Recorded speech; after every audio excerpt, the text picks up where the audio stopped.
মানে সবার সাথে বলা যেতে পারে একটা মানে কোঅপারেটিভ আসে হচ্ছে না। এইটা থেকে বাঁচার আসলে বুদ্ধিটা কোন জায়গায়?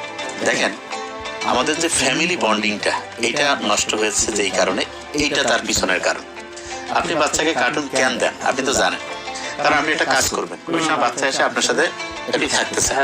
তা আপনি চিন্তা করেন তো, আমরা আগে কি করতাম? আমাদের দাদা দাদি নানা নানি সাথে থাকতো না? বড় ফ্যামিলি যখন থাকে তখন কি হয়, এটা আপনাকে একটা ইন্টারেস্টিং মানে এটাকে বলে রিসার্চ বলি। আচ্ছা, 1970 প্রফেসর আলেকজান্ডার উনি দুইটা আলাদা হচ্ছে যে একটা হচ্ছে পার্ক বানিয়েছে, ওইটা হচ্ছে র্যাট ইঁদুরদের পার্ক, আর একটা হচ্ছে র্যাট যেটা ইঁদুরদের খাঁচা বানিয়েছে। খাঁচার হচ্ছে যে ওইটাকে পার্থক্যটা কি? একটা খোলা আর একটা আবদ্ধ। আর একটা আবদ্ধ। আচ্ছা, তা আবদ্ধ যেটা, সেইখানে যে ইঁদুর রাখছে